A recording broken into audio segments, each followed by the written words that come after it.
Adolfo Colombres nació en San Miguel de Tucumán en 1944.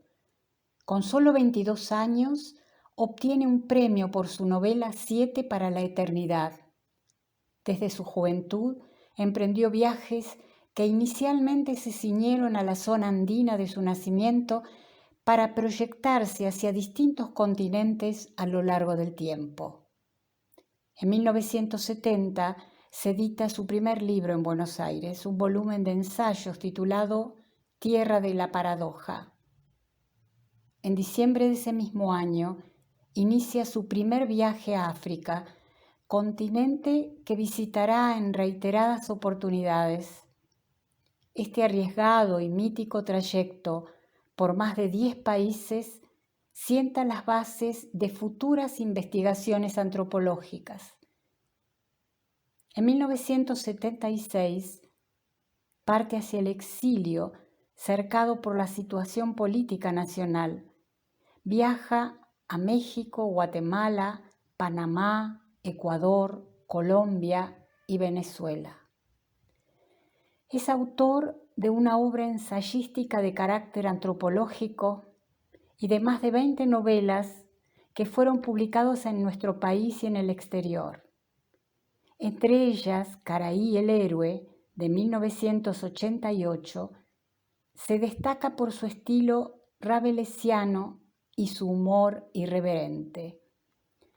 Su obra ficcional y su militancia a través de los libros vinculada a la defensa de los derechos de los pueblos originarios americanos, así como el énfasis puesto en nuestra identidad latinoamericana, han sido incansables y vastos. Su novelística fue llevada al cine por Miguel Mirra. Sus investigaciones en el campo ensayístico son referenciales en universidades y establecimientos terciarios de todo el mundo. Ha recibido una serie de premios relevantes en las dos ramas de su escritura. El premio Konex en 2 ocasiones. Fue declarado ciudadano ilustre de la ciudad de New Orleans, Premio Sudamérica de Lenguas y Letras, Premio Brocal de Oralidad otorgado en Cuba, Segundo Premio Nacional de Etnología y Folclore, Premio Municipal Ricardo Rojas, el Premio Único de la Universidad Veracruzana, el Premio Rosa de Cobre, entre otros. Yo me siento fundamentalmente un escritor ya, porque antes de los 10 años ya había escrito pequeñas cosas, etcétera, y seguí escribiendo. Para mí el arte estaba ligado con la escritura literaria. Bueno, en algún momento, justamente por mis militancias, en relación con los pueblos indígenas, etcétera, fue entrando en forma subrepticia la antropología, cosa que nunca fue un propósito de vida mío, ¿me entiendes? O sea, lo único que quise hacer yo en mi vida era ser escritor, ¿no? Bueno, además, sí estudié Derecho como una forma de modus vivendi y todas esas cosas, ¿no? Y lo usé un tiempo. Pero después, cuando me fui del país, prácticamente tuve que vivir de esos conocimientos que había ido haciendo en la parte antropológica, digamos, de apoyo a los grupos indígenas. Entonces, de ahí se me fue dando la antropología y como que la antropología me eligió, no que yo la elegí, ¿entendés?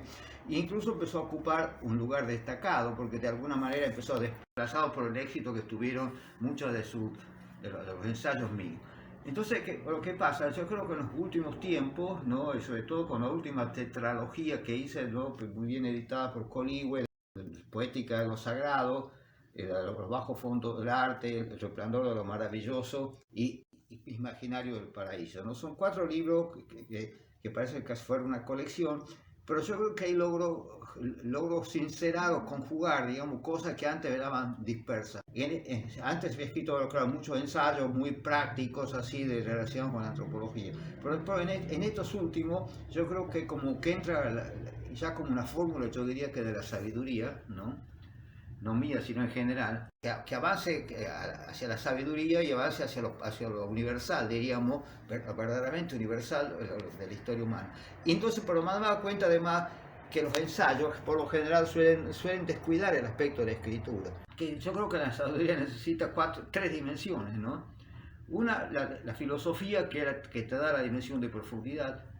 La otra, digamos, la antropología, que te saca del, digamos, del falso universalismo europeo, que ellos piensan que lo suyo es universal y lo que hace el resto del mundo es particular, y no, todos somos particulares y hay que buscar dentro de eso lo universal.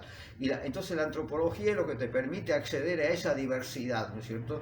Y saliéndose un poco ya de toda la cuestión de los clichés antropológicos, científicos, diríamos, no describir como científico, ¿por qué no escribir, hablar de temas que son ligados a la antropología, etcétera, por hablarlo también con la escritura?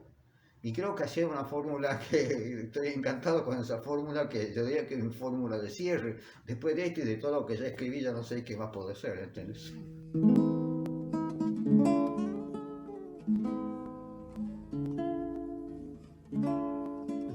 Toda independencia, ¿no?, necesita ser rememorada, porque la rememoración no es un simple acto de memoria, sino es una renovación de un compromiso, ¿no?, que se tiene frente a así en relación a un país, ¿no?, de defenderlo o de luchar por una creciente independencia, porque la independencia es algo que se agranda y se achica, diríamos, no es que está quieta ahí eternamente, ¿entiendes? O sea, a medida que los poderes dominantes, lo político, lo económico, avanzan, condicionan su política, ¿no es cierto? Es decir, no, se va achicando y se liga un poco al aspecto también de la soberanía.